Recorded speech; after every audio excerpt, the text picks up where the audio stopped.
ꯌꯥꯔꯕꯣ ꯃꯌꯥꯝ ꯁꯪꯉꯕꯣ ꯃꯤ ꯀꯌꯥꯝ ꯆꯪꯅꯔꯒꯦ ꯑꯩ ꯄꯨꯡ 9:30ꯗ ꯍꯧꯒꯦ ꯇꯧꯔꯒ ꯆꯥꯛꯁꯨ ꯈꯔ ꯊꯦꯡꯈ꯭ꯔꯦꯅ ꯕꯣꯟꯁꯨ ꯁꯥꯟꯅꯔꯨꯕ ꯑꯗꯨꯅ ꯆꯥꯛ ꯈꯤꯇꯪ ꯊꯦꯡꯈ꯭ꯔꯦ ꯑꯗꯨ ꯌꯦꯡꯉꯣ ꯃꯌꯥꯝꯅ 9:30ꯗ ꯍꯧꯁꯦ ꯍꯥꯏꯕꯗꯣ ꯑꯩ ꯉꯝꯅ ꯑꯗꯨꯝ ꯇꯧꯔꯒꯦ ꯉꯔꯥꯡ ꯁꯥꯎꯟ ꯌꯥꯈꯤꯗꯦ ꯉꯁꯤꯗꯤ ꯁꯥꯎꯟ ꯌꯥꯕ꯭ꯔꯥ ꯑꯃ ꯆꯦꯛ ꯇꯧꯁꯤ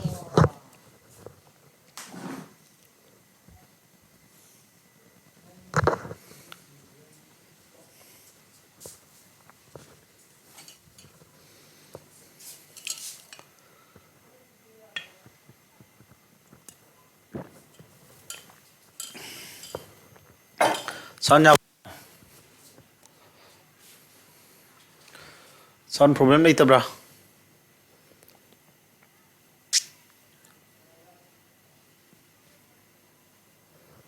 ꯍꯥꯏꯅꯔꯛꯑꯣ ꯁꯥꯎꯟ ꯄ꯭ꯔꯣꯕ꯭ꯂꯦꯝ ꯂꯩꯇꯦ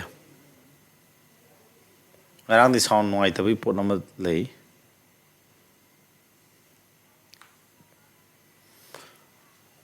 ꯁꯥꯎꯟ ꯀꯩꯁꯨ ꯇꯧꯗꯕ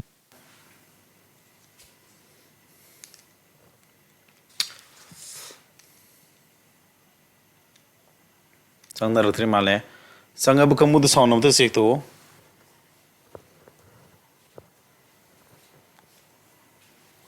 ꯋꯦꯜꯀꯝ ꯇꯨ ꯗ ꯁꯦꯠ ꯑꯩ ꯆꯪꯉꯝꯇꯦꯡꯒꯤ ꯁꯥꯎꯟꯁꯦ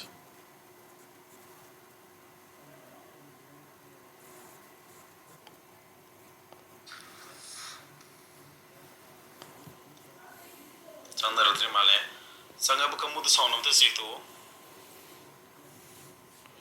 ꯌꯥꯔꯦ ꯌꯥꯔꯦ ꯄꯨꯡꯁꯨ ꯊꯦꯡꯉꯃꯤꯅ ꯍꯧꯔꯒꯦ ꯁꯥꯎꯟꯁꯦ ꯀꯩꯁꯨ ꯇꯧꯗ꯭ꯔ ꯃꯥꯜꯂꯦ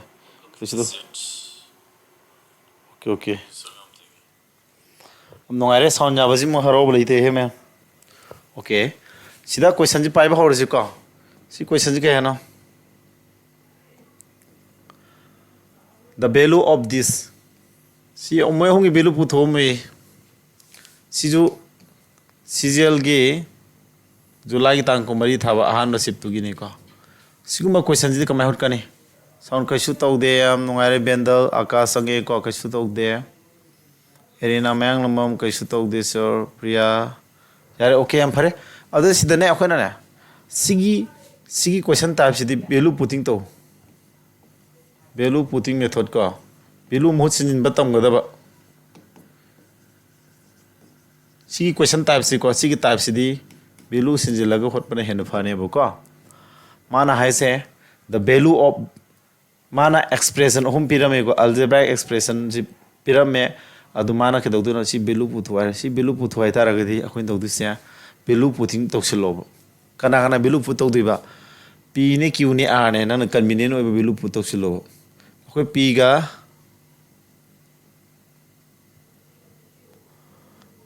आर गा पी सु क्यू सु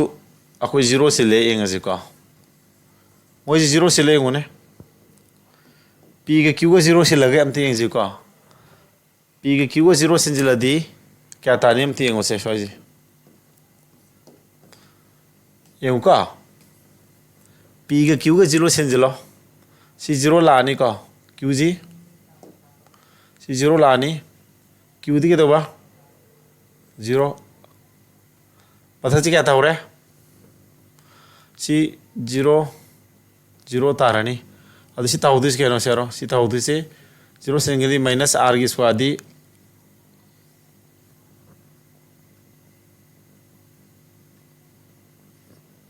कई ताउहिंग खंबरा जीरो सिंगन ताउदिसा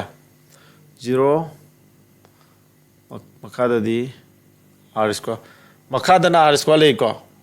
मखादा सी आर स्क्वायर लानी मथक्तदी कई तानी मैम मथक्तदी सी जीरो सिंग्रे अदु माइनस आर की स्क्वायर से मांग माइनस ले माइनस आर स्क्वायर ले सुमाना रोइद्रो अदु सिगे मुसिंजिलो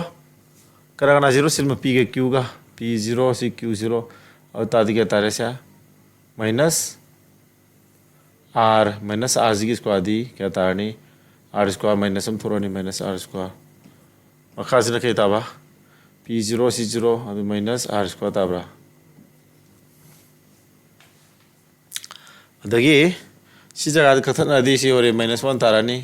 सिना क्या तारे ꯀꯛꯊꯠꯅꯔꯗꯤ ꯆꯞ ꯃꯥꯟꯅꯕꯅꯤꯅ 1 ꯇꯥꯔꯛꯑꯅꯤ +1 ꯂꯥꯛꯑꯦ ꯑꯗꯒꯤ ꯑꯃꯨꯛ ꯁꯤ ꯖꯒꯥꯁꯤꯅ ꯀꯌꯥ ꯁꯤ ꯖꯒꯥꯁꯤꯅ Pꯒ Qꯒ 0 0 ꯁꯤꯡꯈ꯭ꯔꯦ ꯁꯤꯗꯤ R² ꯂꯩꯍꯧꯔꯦꯀꯣ ꯃꯁꯤꯗ R² ꯂꯩꯍꯧꯔꯦ ꯑꯗꯨ P0 Q0 ꯁꯤ R² ꯅꯠꯇ꯭ꯔꯣ R² ꯅꯤ ꯁꯤ नत्रा अताद क्या था और इसे r² अताद सीजू 1 तारे अदे तारे ही पोल से क्या ना -1 हम तारे सीना +1 तारे सीना ममांग द प्लस है लेको प्लस -1 +1 तारे सीजू ममांग द प्लस ले बिना +1 तारे को r² अदगी सीगिसु -r² सीगिना माइनस तोरे -r² +r² सी अनि कथनारे 1 तावरे सी फोन जी को ऑप्शन नंबर ए ताइसे abro संदीप सोइबम लेत्रे याम फरे सिगी से म्याम ज्ञान तावरे वैल्यू पुटिंग तौसिलि जि नोइना अइना तौरि जि नोइजु बॉय कॉलम पायरगा ने क्लास 18 तौसेबो को अइन तौ मिना तो सुम दिम त यो को अइ साउंड जि चेक तौरि ने हे मोबाइल नि गिसि को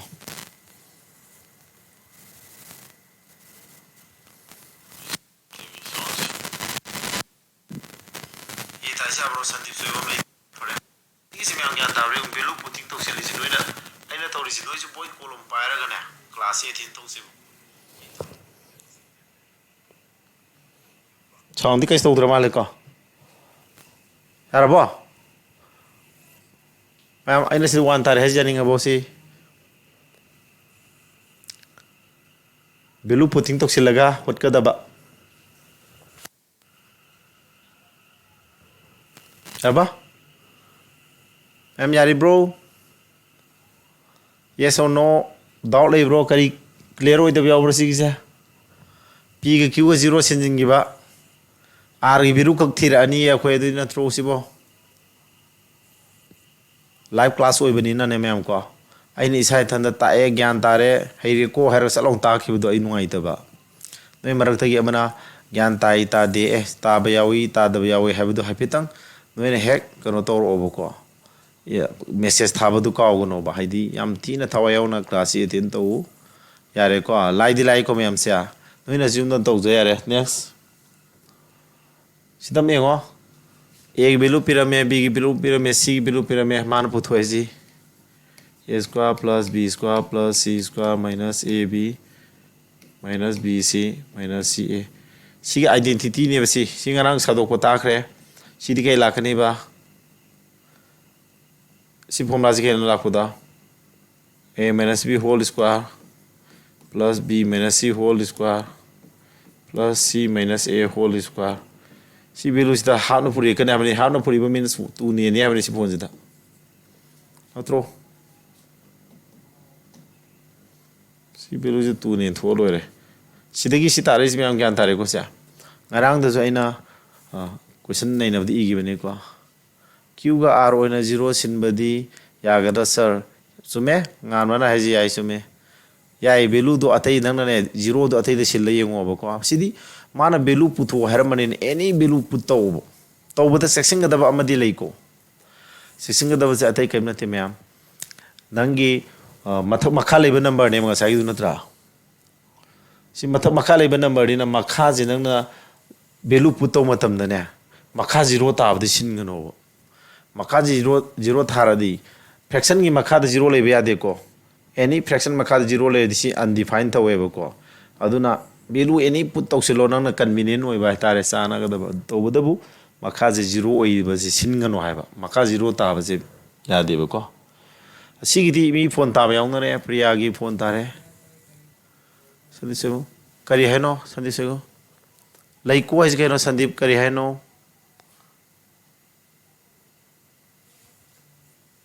करी है बनो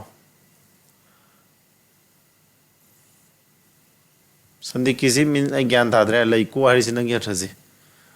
नंग लई को हरि से करी है नो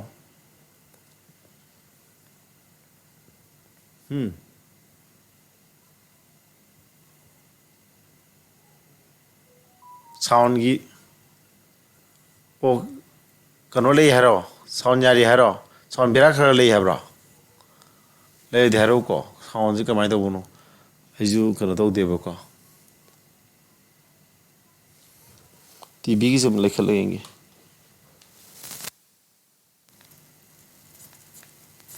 ꯁꯤꯗꯗꯤ ꯆꯠꯇ꯭ꯔꯦꯕꯀꯣ ꯁꯤꯗ ꯁꯥꯎꯟ ꯆꯠꯇ꯭ꯔꯤꯒꯩꯒꯤꯅꯦ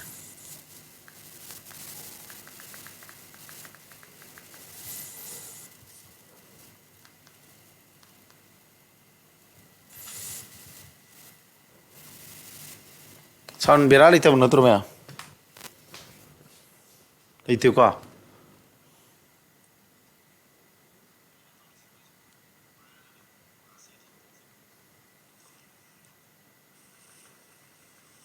ꯂꯩꯇꯕ ꯃꯥꯜꯂꯤꯗ ꯁꯤꯗꯤ ꯀꯌꯥ ꯇꯥꯟꯅꯔꯦꯕ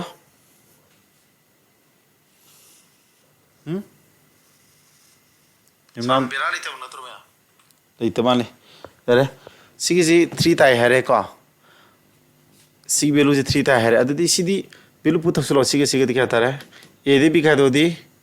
1 स्क्वायर दी 1 बी के सिगे डिफरेंस क्या नो बी का सिगे डिफरेंस 1 स्क्वायर दी 1 सिगे ए के डिफरेंस क्या नो 2 2 स्क्वायर दी 4 मखा द 2 मरी मंगा तरु 6 द 2 ने लदी 3 तारे सीदी अंक से थु नंसा हाइनर इसे मरम चाइ सुमी को साटखरा अंसा थु नाइनर इसे प्रिया ने यान हाले अद सुमे कई नमसी अंक याम कोलम थानिंगा लेते मेंटली हो जाद्रो से ए ग बी ग निस क्या नो ए ग बी ग डिफरेंस 1 तारो दो रे ए दे बी गा दो पा है से -1 ता नि -1 हो जरो ग स्क्वायरिंग तौर दी पॉजिटिव वैल्यू तार का दुनी 1 ता दुनी बा बी ग सी ग से 102 ग 103 खादुक न रदी 1 -1 ता दुनी -1 गी स्क्वायर तो दी पॉजिटिव 1 तारानी को सी दे गी 1 खादो सी ने 103 ए ने 101 2 स्क्वायर 4 फुल फुल 6 ता 2 ने 3 यारे को मैं 3 तारे हम है सीधी 4 x स्क्वायर y स्क्वायर का वैल्यू पुथुए x वैल्यू फिर में y वैल्यू फिर में करी नो सिबो सीजीएल द सी क्वेश्चन हांगी जी योने x की वैल्यू ना 1 स्क्वायर y वैल्यू ना 2 स्क्वायर सीधी क्या तारे 1 का 4 का 5 तारे सीधे अंगा मसा अंक तारे दा नत्रो सीजीएल तो रही सिंगो मैम सिबो मैम अंगा मसा अंक साना आई लाइते हाइकिबदो अदुना आई लई हैबनिदा ओ फरे फरे क्लास नंगी खलगा नै ना सा हरमबने ट्रिगोनोमेट्री दु नंगी खलगा तौजिना हाइरे कोचिंग हमदा तौरे रोनिसन नबाने सि लागते ट्रिगोनोमेट्री निमिट हुमनी सुजिलमनी फजन ताक्सिंगरबनी थ्योरी क्या सुग्रे क्लास अमा अनि हुम सुग्रबा क्लास पनि हम सांग तौबनति पुंखाइ मुक तौइ थ्योरी फजन नैरा ताय क्वेश्चन मरी मंगा पाइबा होरबनी लाओ हेंदगी नते हेंदी संडे ने मंडे दे लाओ आइजु नोई सुम थवाया बखर जे अमतंग सिलेबस तु न कोबर तौरगा सीपीओ फाउंडिंग ये तौने सी लाइमन द्रोसिबो सीजीएल दा हंगी क्वेश्चन जे योने वेरी फनी है जी अदु सिंबल अराइबा खर यावरिन अंडर एस्टिमेट सुदौ तौरनो को अदुम फाव ngamdana मैम नै से अदुना पाबा लेप यादे याम कन्ना को नंगना लेपा एक तलकान आइगा एग्जाम थामिनगदमी मैम अमदि ले कन्ना पारी को हाइबा जि नंग निसिंगदौनी को आई कौन कौरे सीधी मैम सीधी कमाई तौने सी नोई हाना हाना तानो से टाइमर थागे से टाइमर थागे सुम खरा कम्पिटिशन तौना से बको स्टॉप पास तौसरा टाइमर स्टॉप पास इन तौगे where is stop पास तो सेम तौने स्टॉप पास होंगने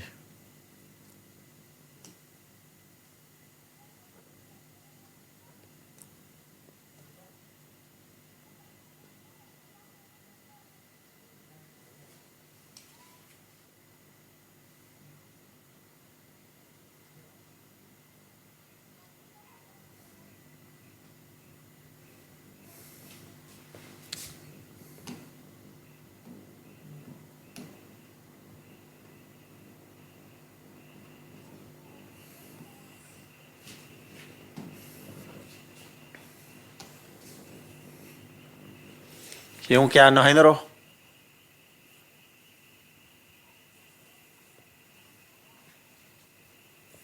प्रिया की 5 तारे हरो उनते प्रिया के मामांगी दुनी को ठीक है जी यंगो x + 1 / x बिलो से क्या बा 2 root 2 what is the value of this noi ja phe khol nge chama na bata la ko jidi ko noi ju khara try thon boy column pai ga doni ko class si phajana khoi gi offline da to wi type da khoi ji tong win na se amtang thawai hasang yaw nai tare ko e tai hena ba yaw re priya gi e tai hare atai di henro mini ama sang de mai je okay tare ko priya gi ji hare kana ji sangi bada priya 46 ni ko sangi bado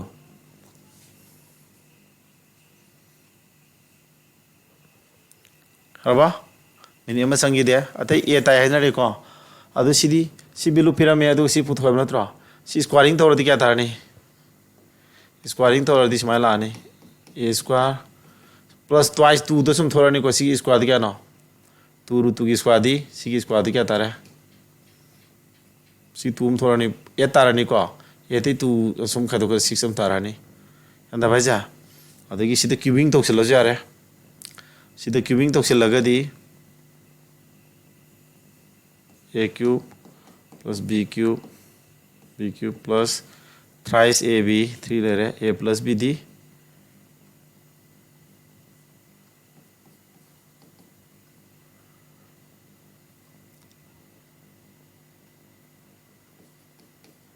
तो 160 18 कर दो सो मैं करे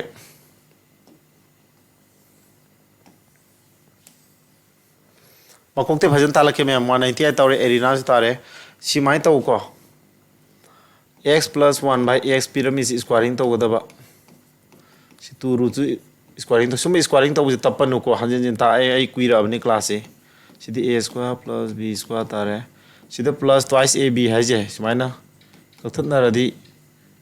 2 थोरकनी बसी 2 थोरकदि असोम थांगी दोरोमने सिग दि क्या तारने ए तारने ए तगी सिग 2 जे सोम थांगादि 6 लाने हेबा अदे होजि क्या तारे x square plus 1 by x square जी क्या तारे बा 6 तारे अदो अखोइ क्यूबिंग अमु तोसिन यारे क्यूब तोसलो सिदा क्यूब अमु तोसलो सिदि क्या तारे सिगी a plus b whole cube तिके नो a क्यूब सिलानी प्लस b क्यूब लानी को a cube plus b cube plus thrice ab a ga b ga puina di kathan agrani ko thrice a di sini b di sini kathan agrani ko se adu kathan adi ido sare thrice ab whole into a plus b a ga b ga tisna ba fold di kya ta ba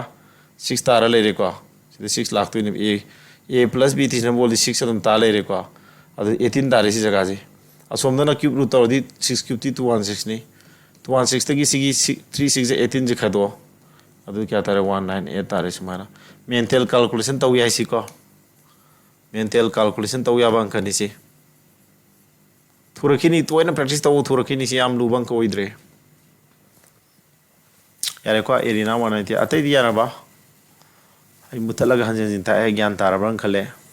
सुम आइना like ताए हंजन ताए से हई busing न खनग दुइसे revision नि खंदो हई तब ma'am यावरि से मोइसु पुन्ना चमिना से बको मोइ खरा खनबिरम जे खोय यारबा पुंग निपा मखादे क्लास होंगनबा मैम ना हाइबदो आई तौगे को तौनो होनगे असि बोन सनारो बगा सा खिदंग थिंगदो खरे को आई पुंग निपा मखाय तारा तार तुमनिंग खलेबा असि की तारा मु ताबई मतम जी त खांगा हेक लांथोगे ताराबा बारो बो लेकवा गमे नोइजु कना पाजु को दिल्ली दगी केडी कैंपस त ट्यूशन तो छात्र मा अखोय कोचिंग याव लानी आदा चल तौरु मा नॉलेज माजु खुमोंग ना बदे छात्रनी है असेल मा पालामे माजे थोरानी न्यूनी दा पाइ थोरानी को अखोयजु फजना अखोय कोचिंग जु खन तोरनी को सारनी मोजु थौखर सिन बजे जीएस की फैकल्टी अमस लौसिलानी दुगा याम लिंक ना करेनी फ्यागी मेथड अपडेट तो थो याम लिंक ना तानी आइगिजु आई मैथमेटिक्स की सु याम हेने सिलेबस कवर तौबा अमसुं कसिन कोया याम सुना ताक याना बको आई वीडियो सपोर्ट ना सिमा मैम तौर मतें पांगनी हौजिकसु तौरिसने मैम सुदि थागरान द थवायाव सात्र खरा कौसिलगा पुंखाय मोइ मतम काय थुइजे नोइ मैम जे माइ पानिंग बगी एंगोन टेंडेंसी याम वांग लाइबको सिम तौरसि मथा the difference between the cubes of two given natural numbers is this याम तोइना रिपीट तौद्रा नोइना खंगदबसे सी हनकी सीजल थागी बदुगी क्वेश्चन सिप मैम दुगी क्वेश्चन दुने सिप कुंथ्रा मापन चुपना थागी ब्रगम तौए दुगी क्वेश्चन जिंग दो sip amamda algebra question ani na tra ahum hangame khalo mayam do collection to ri je na ko question 70 80 mun nei na du loi do re hing ga ta di lorani aduga ato ato pa cpu living karigi ano ono ba theng na dri ba question aru ru ba khangala ga nei na ba tam ni je ba ko asini ya roi ba mem yai ko sigi arai ba khara je here ya roi ba lai ba haji noi hairam ponte adu noi na honda ba de here na tro noi improve ti khara lai ra ba ne ba sidi timer thagi ko wari to le re to sequential is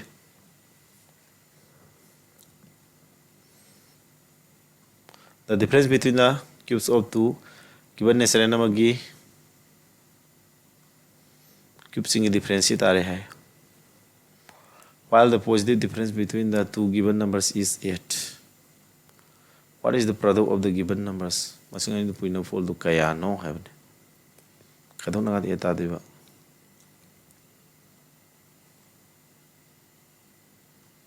puina ga na sitaba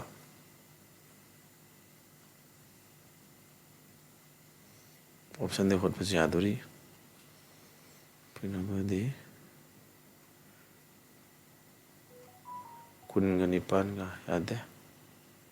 try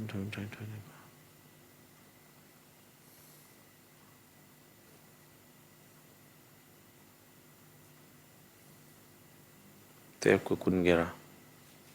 si abra si number ji option ji 12 ka 20 ga puina re sanini fo difference si thare 12 ki 8000 te ko de 1728 2 3 yodi sabe la si so mane 8 2 answer khang option tik to si di yum nam thomson ni han hala am very good fast are yum nam thomson ko yum nam thomson fast ai thomson nang gi to kari de holi priya ne e ta hai ji lali ai na ju hot pada 240 ji summe thomson nang gi do option tik lo kai no holi do am thai ro priya gi lan ba ke sky de ko sida only to sai ko kai bagi kai da ka oi de summe b is right answer kamain ho nei no gi sa ai no option tik to ri si yaning bro masing ani gi difference pira me masing ani do a ga b ni khalo mabani gi difference to kya no pira mi si e na true mana hangi ji product hang mane ba ko masing ani product hang mane ba product to kya no hang mane option the product ni pira mi ji ai no option number b ji lokal ai ju khanga ga tak pa na ti ko mayam noi da hana hairi da nai x minus y 3 yeah hoi sumi soi gi bu sky de ai na sai do ko priya na soi gi bne ai ke sky de ba ko try to go do ni ya ba adu sini ai na tawrisina option tik to bane ko kay kamai to ba mana puri na bai full putoy puri na du 240 tare khalo ba khaidong na badana 8 tare khalo puri na badana 240 ta ba number ani du kana 20 ga to ka yadro 20 ga to ka si oidui ne ba adu to bodu among check to mabani gi cube ki value du khaidong na ga mabani cube value du 20 cube ti ka no 20 cube tu kya no si adu to cube ti kya no 1728 si khaidong na khanda si masing tabring 6272 si tabring tai ko adu taraga di summe ba adu ta option b option chikte hotlo si ai option chikte hota ba so dum yani ko si adu noi yum da tawjo yai ko yum da khar try to thamo adu khanga ba lai ba ure di hot pa ure kabai hot kani adu yum da khar try tawji satra sing sidi a by b si am horo timer thage yung timer thare ko am horo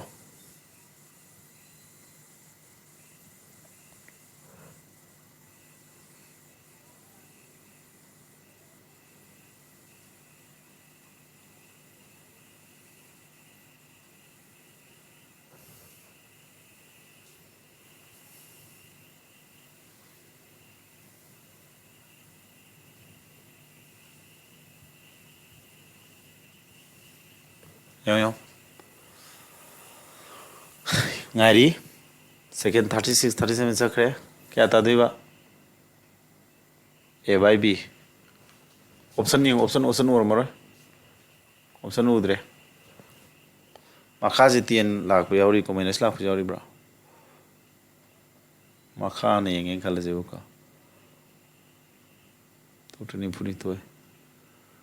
ꯅꯤꯐꯨꯅꯤꯊꯣꯏ ꯇꯔꯥꯍꯨꯝꯗꯣꯏ minus ꯂꯥꯛꯄꯁꯤ answer ꯁꯤ ꯑꯣꯏꯔꯣꯏ ꯁꯤ answer ꯑꯣꯏꯔꯣꯏ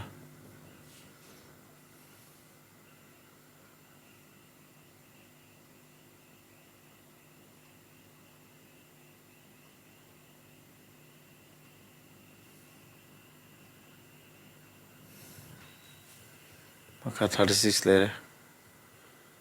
ꯁꯤ ꯇꯥꯏ ꯍꯥꯏꯅꯔꯦꯀꯣ ꯃꯤ minus ꯂꯩꯕꯗ ꯑꯩꯅ ꯃꯥꯏꯅꯁ ꯂꯩꯅꯤ ꯍꯥꯏꯁꯦ ꯃꯈꯥꯁꯦ 36 ꯂꯥꯛꯈ꯭ꯔꯅꯤꯀꯣ ꯃꯊꯛꯁꯤꯅ 42ꯒ ꯀꯌꯥꯒꯅꯣ 78ꯒ 10 ꯑꯗꯨꯗꯤ 39 3 39 ꯇꯔꯥ ꯃꯥꯏꯅꯁ ꯆꯨꯝꯃꯦ ꯄ꯭ꯔꯤꯌꯥꯒꯤꯁꯤ ꯆꯨꯝꯃꯦ ꯔꯥꯏꯠ ꯑꯟꯁꯔ ꯆꯨꯝꯃꯦꯀꯣ ꯃꯌꯥꯝ ꯍꯩꯅꯕ꯭ꯔꯥ ꯌꯨꯝꯅꯥꯝ Thomson minus 3 by 10 option number is wrong answer yumnam thomson minus 10 by 3 so B is the C is the right answer ꯑꯩꯈꯣꯏꯅ ꯁꯨꯝ ꯌꯦꯡ ꯃꯇꯝꯗ ꯆꯥꯎꯔꯥꯛꯄ ꯃꯦꯟꯇꯦꯜ ꯀꯥꯜꯀꯨꯂꯦꯁꯟ ꯇꯧꯒꯗꯕ ꯁꯤ ꯃꯇꯝ ꯆꯪꯉꯤꯁꯦ ꯅꯣꯏ ꯇꯞꯄꯤꯕꯩꯅꯤ mental calculation YouTube is not receiving enough video to maintain smooth streaming access view kino YouTube is not receiving enough video to maintain smooth streaming access view open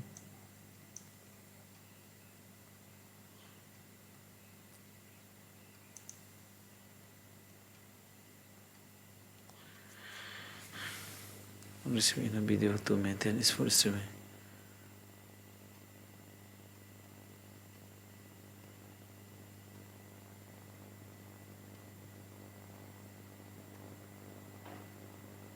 viewers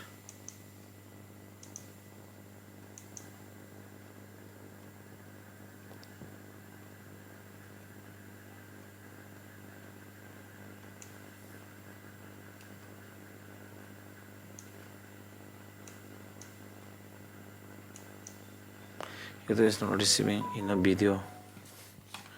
kayno maayje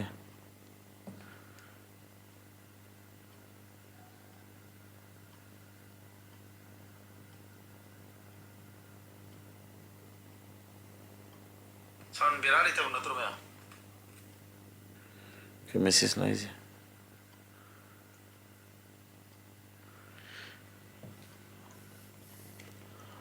notice am thorpa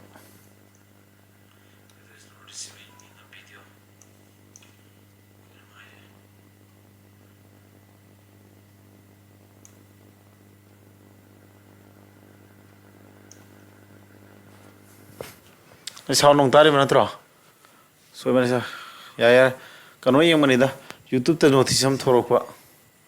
adugine stream status pur hari ne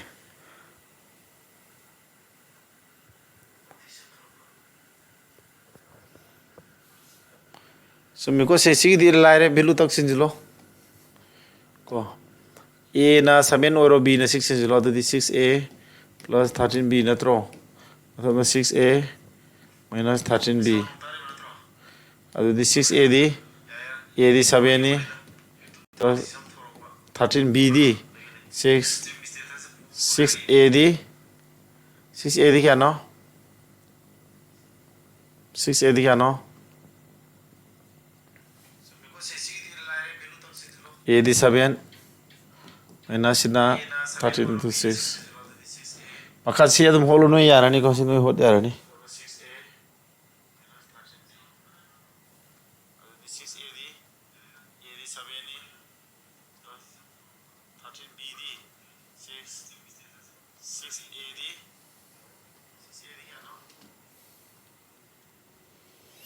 yaran ko sa kay no mahari not receiving enough video to maintain full streaming access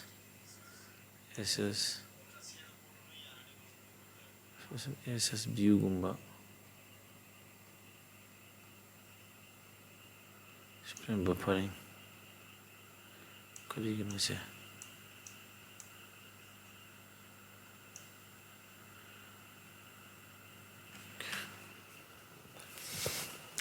ꯌꯥꯔꯕꯣ ꯃꯊꯪꯗꯤ ꯃꯌꯥꯝ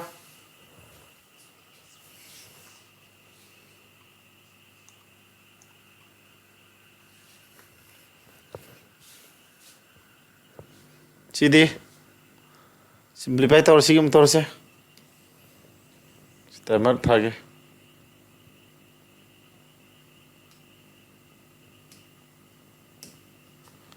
ꯁꯤ ꯑꯃꯨꯛ ꯇꯧ ꯁꯤ ꯑꯃꯨꯛ ꯇꯧ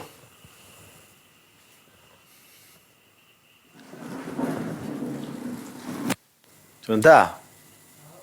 ꯀꯩꯗꯧꯔꯤꯒꯦ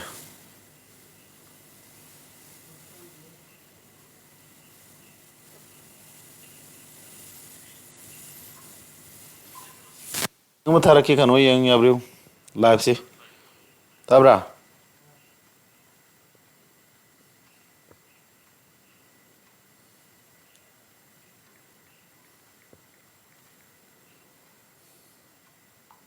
ꯌꯥꯕ꯭ꯔꯣ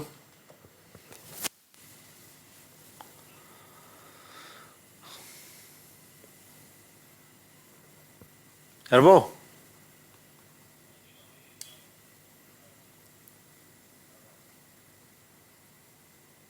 ꯌꯥꯔꯦ ꯌꯥ ꯑꯣꯀꯦ ꯁꯤꯗꯤ ꯁꯤ ꯀꯌꯥ ꯇꯥꯔꯒꯦ ꯃꯇꯝ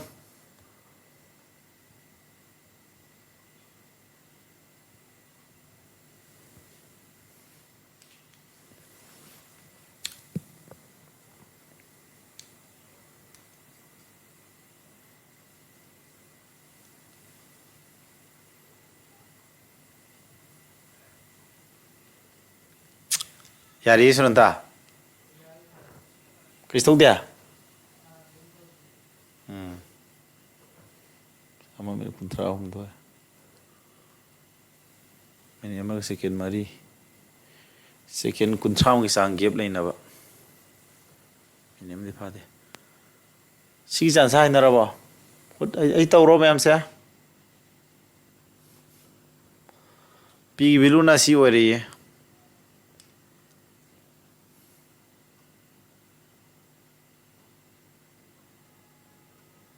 ꯄꯤꯅ ꯆꯠꯄ꯭ꯔꯥ ꯀꯩꯒꯤꯅꯣ ꯃꯣꯏ ꯏꯁꯇ꯭ꯔꯤꯝ ꯁ꯭ꯇꯦꯇꯁꯁꯦ ꯄꯣꯔ ꯍꯥꯏꯔꯤꯁꯦ ꯀꯩꯒꯤꯅꯣ ꯏꯟꯅ ꯚꯤꯗꯤꯑꯣ ꯏꯟꯇꯔꯅꯦꯠ ꯑꯣꯏꯔꯤꯕ꯭ꯔꯥ ꯈꯪꯗꯦ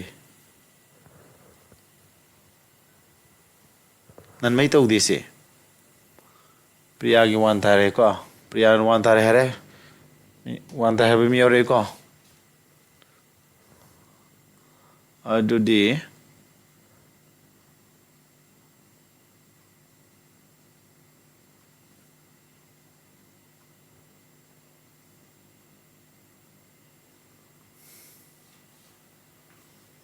S0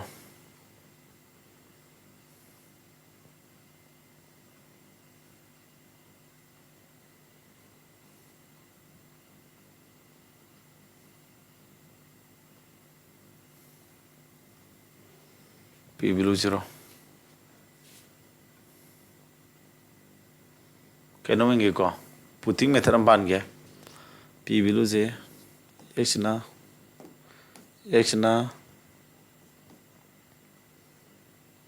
0 आएगा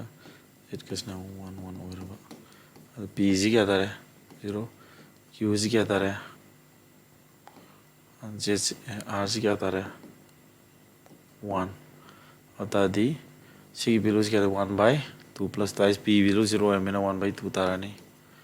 plus Q की value दी क्या ना 1 हो बनी ना 4 by 4 तारा नहीं हाँ करी नो कहाँ देने 1 by 2 plus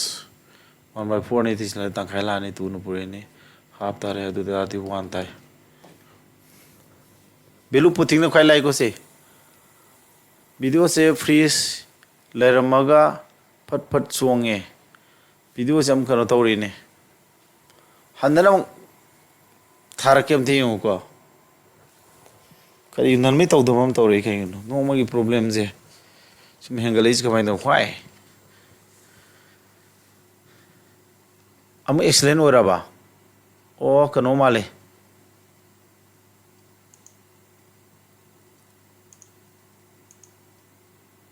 yaraba ma excellent am oire yaraba ma'am video se freeze le maga am yaraba male सुनता yaraba म्यो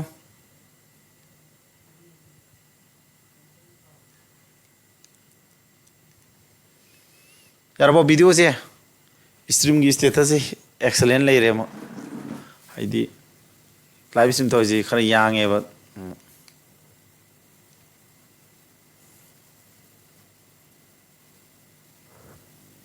yaraba मैम ज्ञान तरिबो सी पुटिंग मेथड न खाइ फदुनी को सिगी जे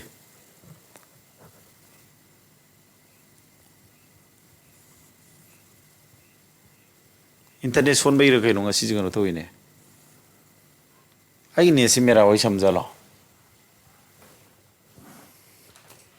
इंटरनेट से आइना हांगी जे आयांग मनेबो को याम थिनि यांग बहाला खै नो या जिसे एयरटेल नेटवर्क से खतंग नुआइतरबने हदंग मरसे सत्रे हां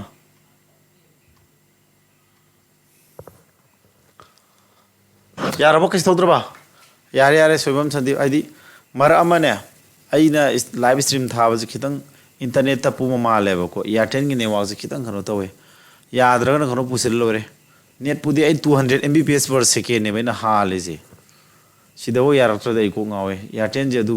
माजे खर फ्लक्चुएटिव ओइबने यहां मैम यारमेन सिदे से फोकस तौरो सिदा आइना तौरी से थे नते एस की वैल्यू 0 सि पुट तौसिलोबा सी पुट तौसिलोबा अब पी वैल्यू क्या ताने हरो पी वैल्यू क्या ताने सी वैल्यू सि पुट तौसिन तारगदी पी सी तो क्या पी सी तो क्या नो पी दी x by y plus z नत्रो से अब x ती क्या नो सिदा x ती 0 y के जे के दी 1 plus 1 अब p 1 plus 1 अब दी p वैल्यू सी 0 तो 1 2 नेलनी अब दी 0 तारोइद्रो p वैल्यू 0 तारे q की वैल्यू दी थू न तो बसी उंगमद्रो q की वैल्यू क्या ताने y के z के जे 1 1 नी x ती 0 Singareni y value 1 z 1 s की 0 अदु तादी 1 by 1 1 तारेद्रो r की वैल्यू सिन के हजु सी समांद्रो से z 1 x ना 0 y ना 1 अदु दी 1 ताद्रो p q वैल्यू 1 तारे अदु तादी 1 तारमिना सिदि यंगो p की वैल्यू दी सी 0 तारे 0 तारमिना सी 0 तारनी अदु दी 1 by 2 ता होद्रो से 1 by 2 लानी प्लस सी q की वैल्यू से 1 तारे 1 के 2 दी 2 तारे 2 प्लस 2 दी 4 अदु 1 by 4 तारे असी की दु r से 1 तारे 2 1 के दी 2 1 by सी 4 लाने दु दी मोई मरी जितिस नोबा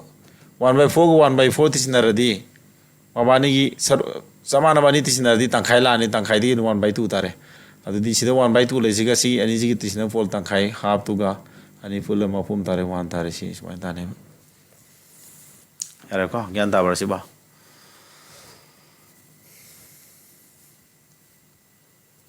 ज्ञान तारे बो मैम से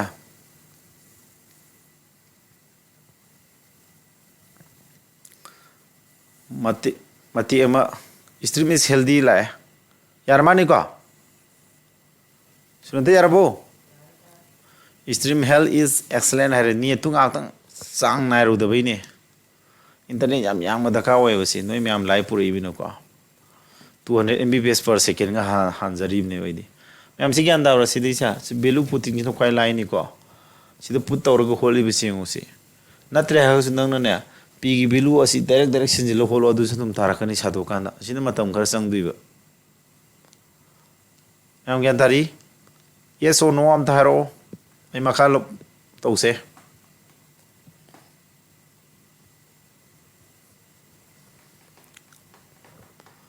साइसिंग नि चांदर अब नत्रो प्लब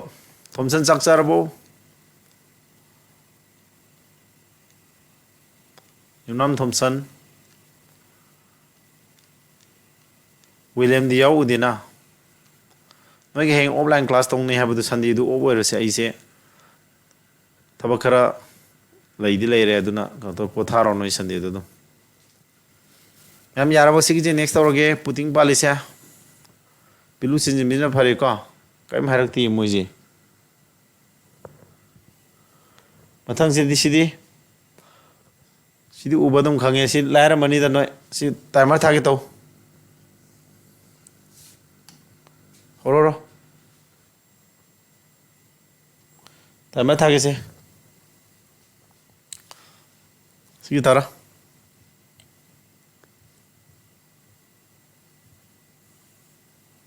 ꯊꯦꯡꯉꯦꯍꯦ ꯇꯣꯝꯁꯟ ꯅꯪ ꯆꯥꯛꯁꯤꯗꯤ ꯄꯨꯡ 12 ꯆꯥ ꯅꯁꯥ ꯁꯣꯛꯀꯅꯤꯀꯣ ꯀꯩꯅꯣ ꯈꯔ ꯍꯟ ꯆꯥꯁꯤꯜꯂ ꯇꯧꯔꯗꯤ ꯐꯩ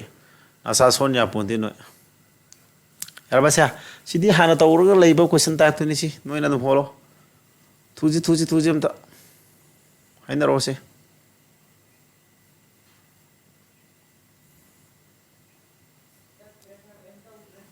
ꯆꯠꯄꯔꯣꯏ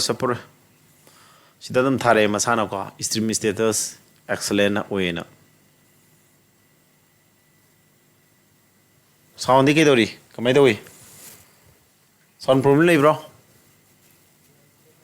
ꯕꯦꯔꯤ ꯒꯨꯗ ꯍꯥꯏꯅꯔꯛꯑꯣ ꯁꯤꯒꯤꯁꯦ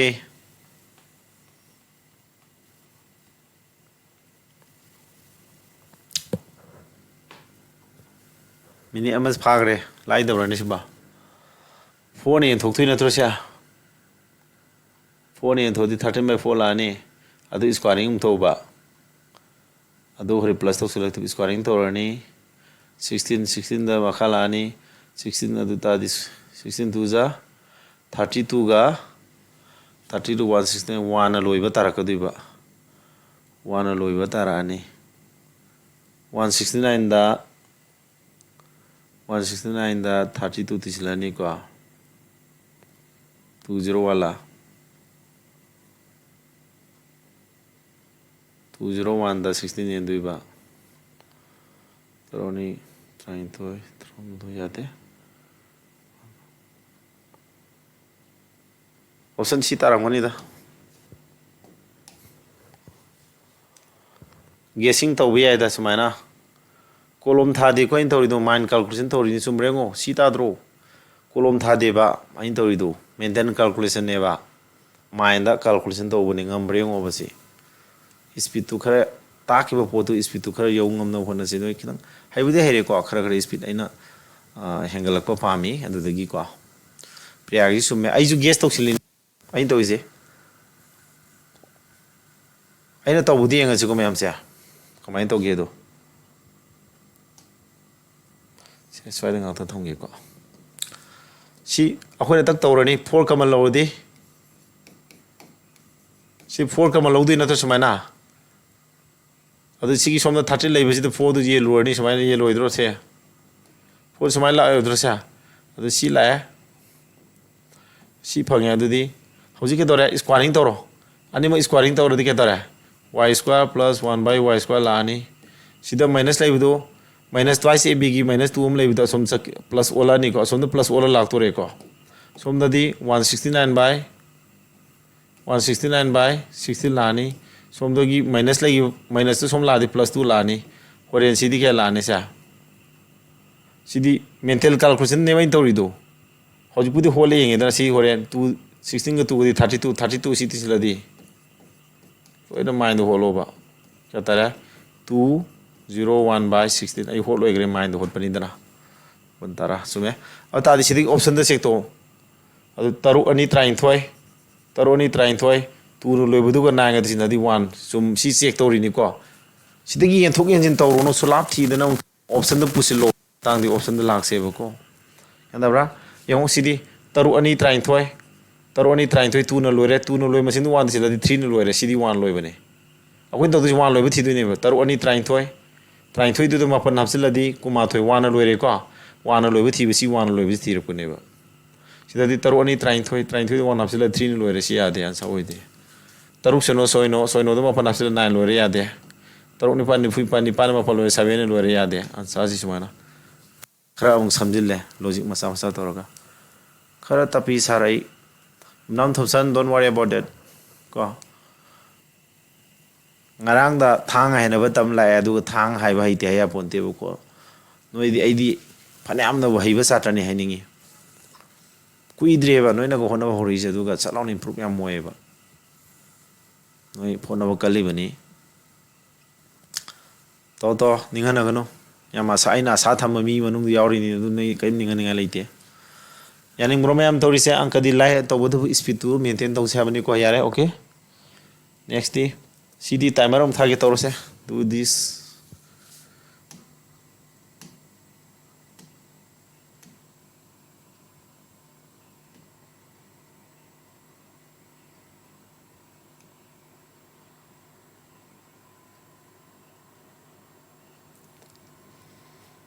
ꯁꯦ ꯌꯦꯡꯉꯨ ꯃꯤꯅꯤꯠ ꯑꯃꯃꯝꯗꯅꯤ ꯊꯥꯔꯤꯁꯦ ꯍꯧꯖꯤꯛꯁꯦ ꯃꯤꯅꯤꯠ ꯑꯃꯃꯝ ꯊꯥꯔꯒꯦ ꯑꯦꯛꯖꯥꯝꯗ ꯇꯧꯗꯣꯏꯁꯤ ꯅꯠꯇ꯭ꯔꯣ ꯃꯤꯅꯤꯠ ꯊꯥꯔꯤꯅꯤ ꯌꯦꯡꯉꯨ ꯁꯤꯁꯨ ꯂꯥꯏꯗ ꯏꯁꯀ꯭ꯋꯥꯔꯤꯡ ꯃꯥꯏꯟ ꯀꯜꯀꯨꯂꯦꯁꯟ ꯇꯧ ꯊꯨꯅ ꯍꯥꯏꯅꯔꯣ ꯏꯁꯀ꯭ꯋꯥꯔꯤꯡ ꯇꯧꯔꯅꯤꯀꯣ 81ꯗꯒꯤ 2 ꯈꯥꯏꯗꯣꯛꯑꯗꯤ 79 1ꯗꯒꯤ ꯑꯃꯨꯛ 2 ꯈꯥꯏꯗꯣꯛꯑꯗꯤ 9 ꯂꯣꯏꯕ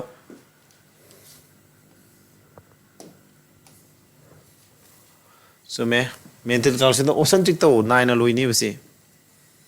ꯆꯨꯝꯗ꯭ꯔꯣ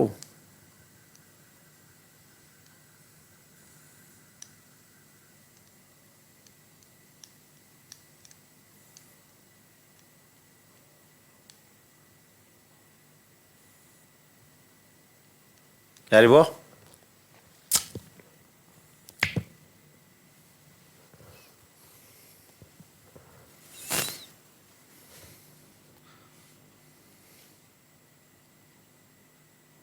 ꯌꯥꯔꯕꯣ ꯁꯤ ꯁꯨꯃꯥꯏꯅ ꯇꯧꯕꯒꯤ ꯃꯑꯣꯡꯗ ꯁꯤ ꯂꯥꯛꯑꯣ ꯁꯤ ꯑꯣꯏꯔꯦ ꯁꯤ x ꯁ꯭ꯀ꯭ꯋꯥꯔ + 1/x ꯁ꯭ꯀ꯭ꯋꯥꯔ ꯇꯧꯔꯗꯤ ꯁꯤ 9 ꯁ꯭ꯀ꯭ꯋꯥꯔꯗꯒꯤ 2 ꯂꯥꯛꯑꯅꯤꯌꯦ ꯑꯗꯨꯗꯤ 79 ꯂꯥꯛꯑꯅꯤ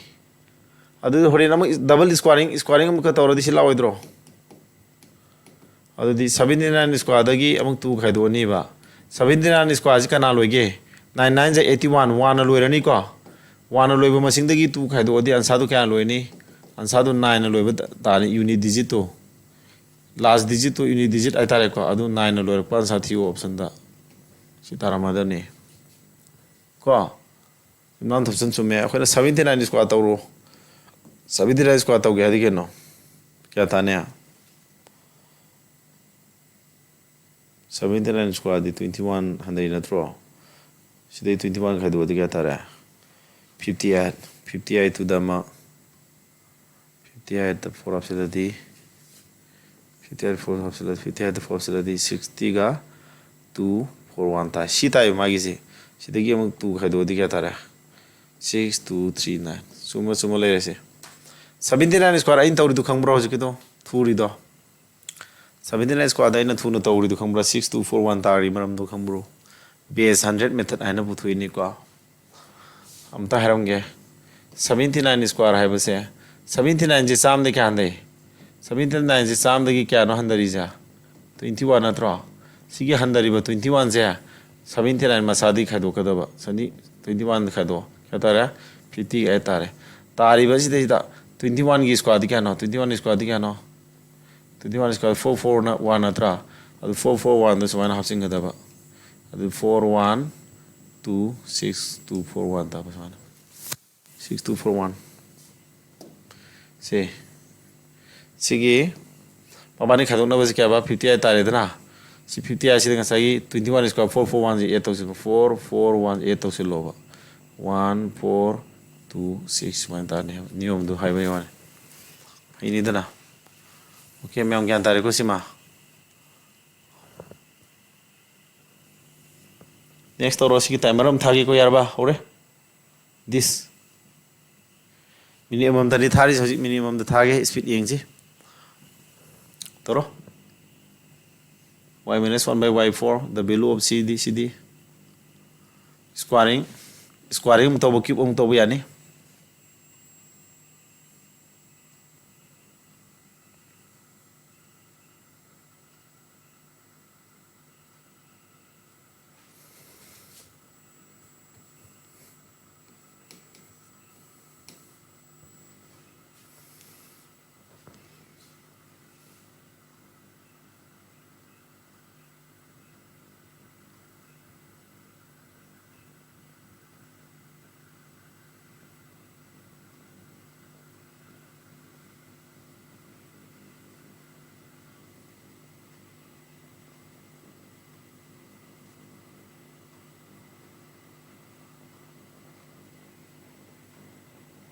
ꯂꯣꯏꯈ꯭ꯔꯦ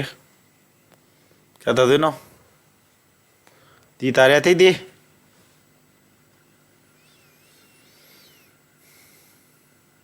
ꯌꯥꯡꯈꯩ ꯃꯔꯤ ꯈꯥꯏꯗꯣꯛꯇꯣꯏꯅꯦ ꯁꯤ ꯌꯥꯡꯈꯩ ꯃꯔꯤ ꯈꯥꯏꯗꯣꯛꯑꯗꯤ ꯑꯣꯞꯁꯟ ꯆꯦꯛꯇꯣ 8ꯅ ꯂꯣꯏꯕ ꯌꯨꯅꯤꯠ ꯗꯤꯖꯤꯠ 8ꯅ ꯂꯣꯏꯕ ꯊꯤꯌꯣꯕ ꯀꯣ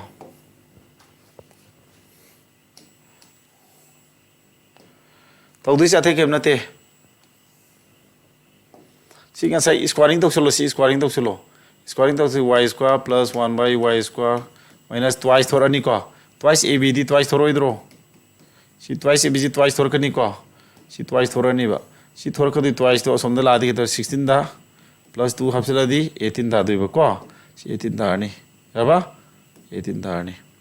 ꯌꯥꯔꯦꯀꯣ ꯑꯃꯨꯛ ꯅꯦꯛꯁ ꯇꯥꯔꯛꯏꯕ ꯚꯦꯂꯨꯁꯤ ꯀ꯭यूबिꯡ ꯇꯧꯁꯤꯟꯕ ꯁꯤ ꯚꯦꯂꯨꯁꯤ ꯀꯌꯥ ꯇꯧꯔꯦꯕ ꯁꯤ ꯚꯦꯂꯨꯁꯤ 18 ꯇꯥꯔꯦ ꯁꯤꯃ ꯈꯪꯖꯤꯜꯂꯨꯀꯣ ꯁꯤ ꯀ꯭यूबिꯡ ꯇꯧꯔꯗꯤ ꯀꯌꯥ ꯇꯥꯔꯅꯤ a cube plus b cube plus thrice ab a ꯒ b ꯒꯗꯤ ꯁꯤ ꯁꯥꯔꯤꯅꯦꯕꯀꯣ ꯁꯤ ab ꯁꯥꯔꯤꯅꯦꯕ ꯁꯤ thrice ab plus a plus b 하나 시 포뮬라 레이다네 사도이시나 케노 aq plus bq sorry a plus b whole cube सी की whole cube तौरीनेबको अदन a cube plus b cube plus thrice ab whole into a plus b सी formulas पानमनी को खोय सी पालेनेबा को अदु सोमदने 18 ju cube तौरनी सी 18 cube तिया न 18 cube फारदी लाइदी 5832 नेबा को अतादी केदो तारसे सी थमौरो अदु सी कथन 3 लेरा 3 का सी क्या जगह 18 नि सी 3 से 18 का क्या 54 54 तो सोमदा खाइदोरनेबको अदु खाइदोरदी 2 दी 4 खाइदोदी 8 न लोइबा सा तारे 8 न लोइबा सा थिरो लोरे सुमायन तौगदबनेबा मैम यारेबो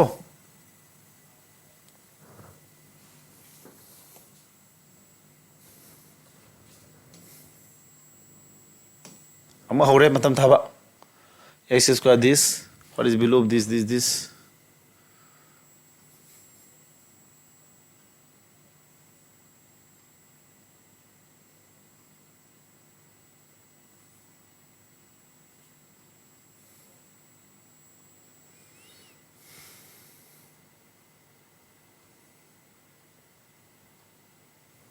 holo b तारे अतै दी b तारे अतै दी क्या ताए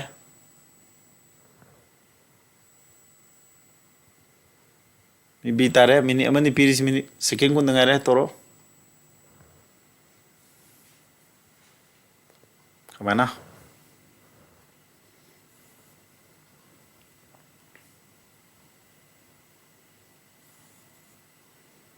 अतै साथ क्लास याउन दब मैम याउरी मालिको कईगिनो मतम लोरे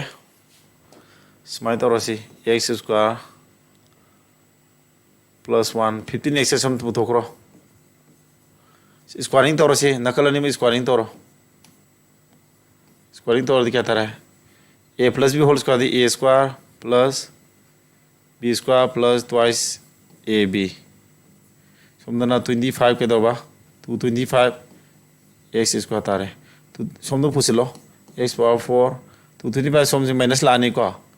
अदुदी क्या तारे माइनस 220 का 3x square सोमदो लादी माइनस सोमदो plus 1 equal to 0 कम ने उधरे मा पामिजी के नो सी बाउदी फंगे को सीधा प्लस क्या नो प्लस 6 ने बुला तो जी सीधा प्लस 6 तौदी ने बको अदुदी सीधा प्लस 6 सोम ले रे को प्लस 6 से अदुदी सी प्लस 6 ओहन गया दी क्या हाफचलने सी प्लस 6 ओगे 5 टीचन लोइदर सा सी 5 टीचन लगा सी 6 ओरनी को सी 5 टीचन 6 ओरनी अदु ता सोम 5 टीचन लम सोम 5 टीचन तारे आंसर जी सी जगह से आंसर 6 तारे दिस इज आंसर 5 तारे आंसर स्मा होल खदावनी लू दिस यारे को मैं हम हाइरा ज्ञान दबरो जी की तो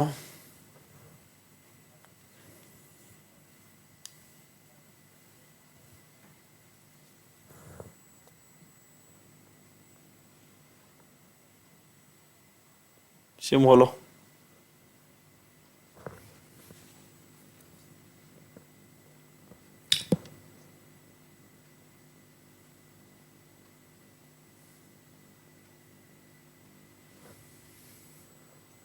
CD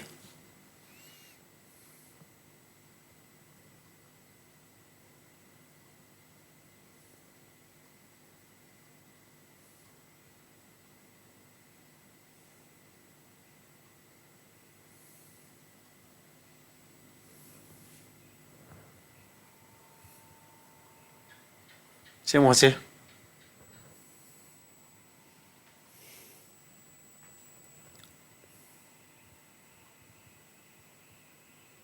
CD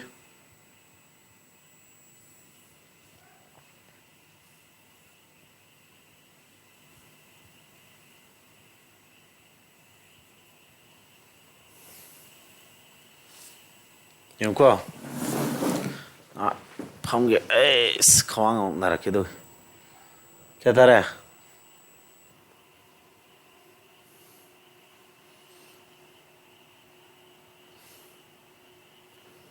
아들아 보자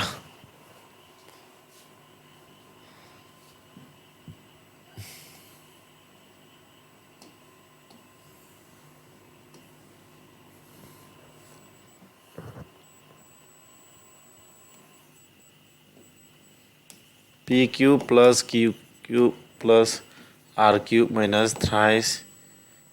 AQ plus BQ plus CQ minus thrice ABC की मोंग दो को सी की फॉर्मूला से करेगी माने बस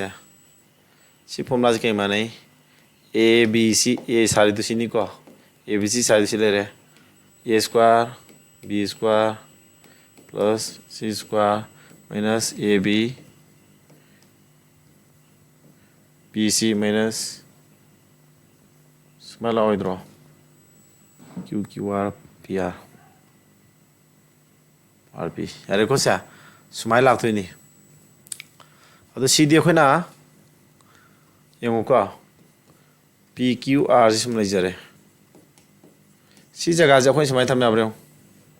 सी जगह जा कोई स्माइल तो आबरे हो P plus Q plus R की whole square दो अतो देखी plus twice ABC minus none of thrice 하라가 PQ QR PR 스마일 탐야랑 뭐니 스마일 탐야더라 애니 나이는 완다이 하리까 좀 뭐버 앵지까 앵지 실례래 스마일 탐야도 이네봐 야브라 숨브리 오네시 시 사동안 P square Q square R square और ये twice करीबा twice PQ QR plus P करीबा PR lakh नहीं है सी जगह साधु समय लानी मनिंग द होरियम लेरी समाना thrice सारगा PQ मनिंग द सिम लाखे दुई नेबको PQ QR plus PR अमुक लाख दुई नेबा अब दादी सी एन इसी के दौरे से लाइक तामनी माइनस लाइफ इसने चावल है तो माइनस लाग सी माथा किसी और कर दूँ नहीं चुम्मा ले फोन है साधु जी क्या को सी साधु जी चुम्मा ले इधर से अभी यार बिलू सिंजिम हो रहे चे कोई यंगो सीधा PQR बिलू से क्या है वन है ना थ्रो पुलप मोई पुलप से वन है ना थ्रो सी बिलू से क्या नहीं वन नहीं है बदी समय तौर है बच्चा सी बिलू से सी का माने हम थ्रो अभी सोमदे हॉट और implies that now हर से आ रहे को CPQR P Q Q Q R Q सी पुथोक थी नत्रा मैंने सारे सी दी PQR बिलु क्या ना PQR से वन माना दी नत्रा अभी सी वन माना नहीं अभी क्या तारा thrice 3 तारा नहीं 3 into 1 equal to आरा सोमदे लाइस ने PQR क्या ना I बिलु से वन का माना रहे सीधा बेके कोलेसी PQR बिलु क्या ना 1 स्क्वायर माइनस सारा का 3 सी बिलु से क्या तारे मनूंगी से क्या ताते हम थे उनको से मनूंगी साधु क्या दी सीधे तोरो सीधे साधु सीधे सीधे खुना रसम लाउदी PQR तारा मनी को ꯑꯗꯨ ꯃꯊꯛꯁꯤ p q q r plus r p ꯇꯥꯗ꯭ꯔꯣ ꯄꯤꯅ ꯁꯤꯜꯂꯗꯤ ꯀ꯭ꯌꯨ ꯑꯥꯔ ꯊꯣꯡꯗ꯭ꯔꯣ ꯂꯥꯜꯂꯛꯏꯁꯦ ꯃꯊꯛꯁꯤ ꯁꯣꯏꯔꯦ ꯃꯊꯛꯁꯤ ꯄꯤꯅ ꯍꯦꯜꯂꯗꯤ ꯀꯌꯥ ꯊꯣꯡꯒꯅꯤ ꯀ꯭ꯌꯨ ꯑꯥꯔ ꯀ꯭ꯌꯨꯅ ꯍꯦꯜꯂꯗꯤ ꯄꯤ ꯑꯥꯔꯅ ꯍꯦꯜꯂꯗꯤ ꯄꯤ ꯀ꯭ꯌꯨ ꯆꯞ ꯃꯥꯟꯅꯩꯀꯣ ꯑꯗꯨꯗꯤ ꯁꯨꯃꯥꯏꯅ ꯇꯥꯔꯛꯀꯗꯣꯏꯅꯤ ꯁꯤ ꯖꯒꯥꯁꯦ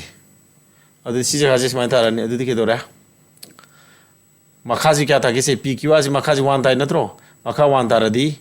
ꯁꯤ ꯚꯦꯂꯨꯁꯤ ꯀꯌꯥ ꯇꯥꯍꯧꯔꯦ ꯃꯈꯥ 1 ꯇꯥꯍꯧꯔꯦꯀꯣ ꯑꯗꯨ ꯃꯈꯥꯁꯤ 1 ꯇꯥꯔꯗꯤ ꯊꯝꯗ꯭ꯔꯁꯨ ꯌꯥꯔꯦ ꯑꯗꯨꯗꯤ ꯁꯤ ꯃꯊꯛ ꯁꯤ ꯂꯩꯔꯤ ꯖꯒꯥꯁꯤ ꯀꯩ ꯃꯥꯟꯅꯔꯦ ꯁꯤ ꯖꯒꯥꯁꯤ ꯍꯧꯖꯤꯛ ꯅꯥꯎ ꯀꯩ ꯃꯥꯟꯅꯔꯦ ꯄꯤ ꯀ꯭ꯌꯨ ꯑꯥꯔ ꯄ꯭ꯂꯁ ꯄꯤ ꯑꯥꯔꯒ ꯃꯥꯟꯅꯈ꯭ꯔꯦ ꯑꯗꯨ ꯁꯤ ꯃꯥꯏ ꯚꯦꯂꯨꯁꯤ 1 ꯇꯥꯏ ꯍꯥꯏꯅꯗ꯭ꯔꯣ ꯁꯤꯗ 1 ꯇꯥꯛꯄꯗꯤ ꯁꯤꯁꯨ 1 ꯇꯥꯔꯦ -3 × 1 ꯂꯥꯛꯑꯅꯦꯕ ꯁꯤꯁꯨ ꯑꯗꯨꯗꯤ ꯀꯌꯥ ꯇꯥꯔꯦ ꯁꯤꯒꯤ ꯏꯀꯣꯜ ꯁꯤ ꯁꯨꯝ ꯊꯝꯍꯧꯔꯣ ꯃꯥ ꯄꯥꯝꯃꯤ ꯄꯣꯠꯁꯦ ꯀ꯭ꯌꯨ ꯀ꯭ꯌꯨ ꯄ꯭ꯂꯁ ꯑꯥꯔ ꯀ꯭ꯌꯨꯕꯁꯤ ꯁꯨꯝ ꯊꯝꯍꯧꯔꯣ -3ꯁꯤ ꯁꯨꯝ ꯆꯠꯈ꯭ꯔꯅꯤꯀꯣ ꯑꯗꯨꯗꯤ ꯁꯤ ꯀꯌꯥ ꯇꯥꯔꯦ ꯁꯤ 1 ꯂꯩꯔꯦ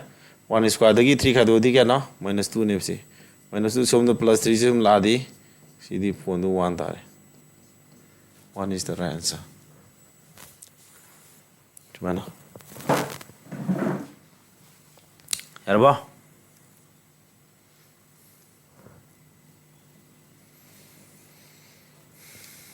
ꯌꯥꯔꯕꯣ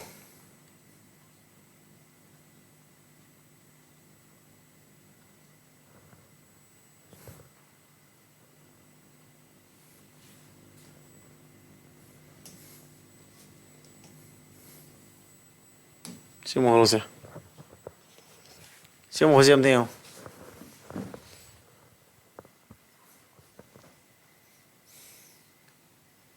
ꯉꯥꯛꯇꯪ ꯐꯝꯒꯦ ꯃꯌꯥꯝ ꯑꯃ ꯊꯣꯛꯂꯣ.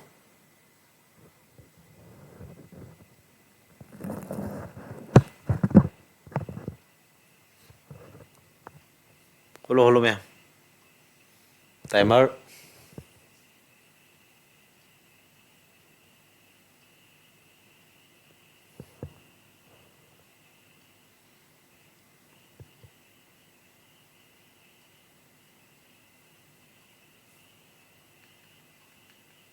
ꯍꯣꯜꯂꯣ ꯍꯣꯜꯂꯣ ꯃꯌꯥꯝ ꯇꯥꯔꯤꯅꯤꯀꯣ ꯑꯩ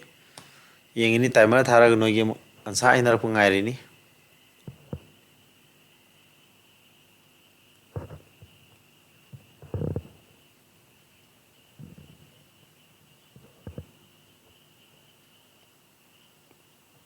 ꯃꯇꯝ ꯂꯣꯏꯔꯦ. ꯌꯥꯗ꯭ꯔꯕꯣ?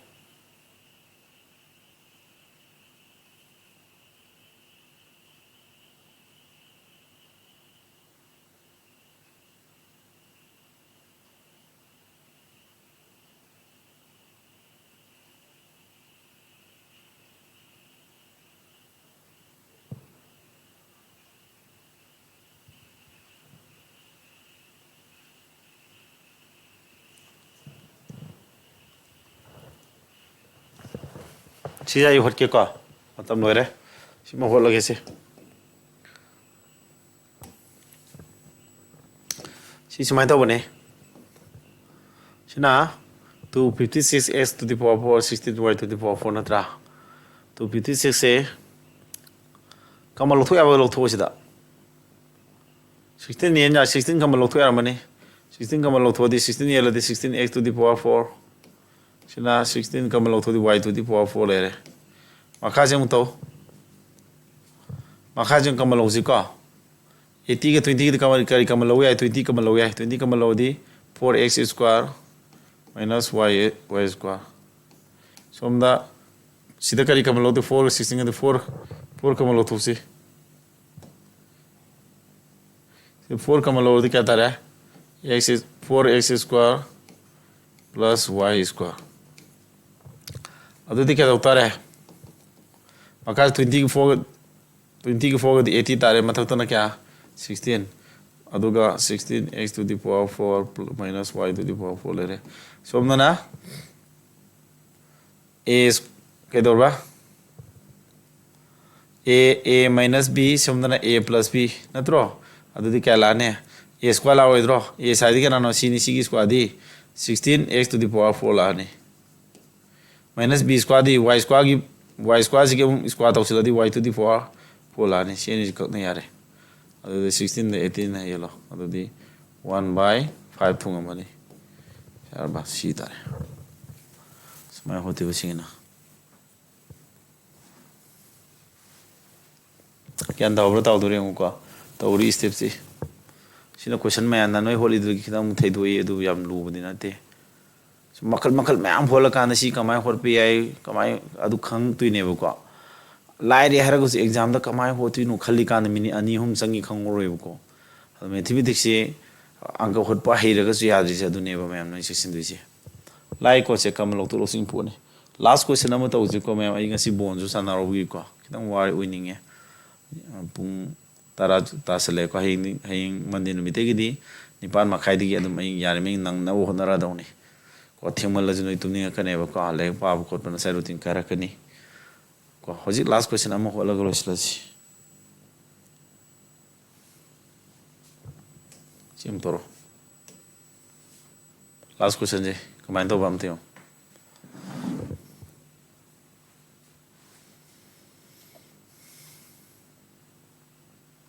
-4/7 ꯂꯥꯛꯑꯅꯤ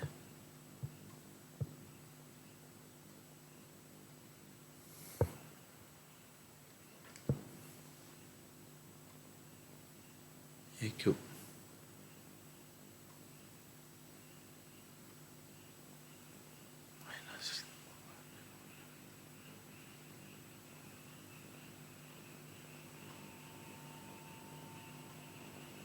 plus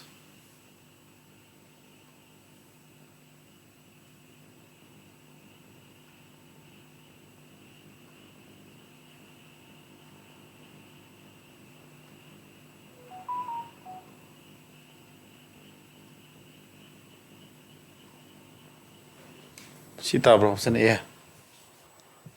ꯇꯥꯕꯩ ꯃꯔꯝ ꯆꯥꯎꯅ ꯂꯩꯀꯣ ꯁꯦ A ꯇꯥꯗꯧꯗꯤ ꯃꯥꯜꯂꯦ ꯑꯣꯞꯁꯟ A ꯁꯤ ꯒꯦꯁꯤꯡ ꯇꯧꯕꯩ ꯋꯥꯅꯤꯀꯣ ꯒꯦꯁꯤꯡ ꯃꯦꯊꯠ ꯇꯧꯕꯗꯤ A ꯇꯥꯗꯧ ꯃꯥꯜꯂꯦ ꯃꯈꯥꯗ 7 ꯂꯥꯛꯇꯣꯏꯅꯤꯅ A ꯇꯥꯔꯅꯤ ꯁꯣꯔꯠ ꯂꯣꯠꯇ꯭ꯔꯁꯨ ꯌꯥꯏ ꯑꯪꯀꯁꯦ ꯑꯣꯞꯁꯟ ꯇ꯭ꯔꯤꯛꯀꯨꯝꯕ ꯇꯧꯔꯒꯀꯣ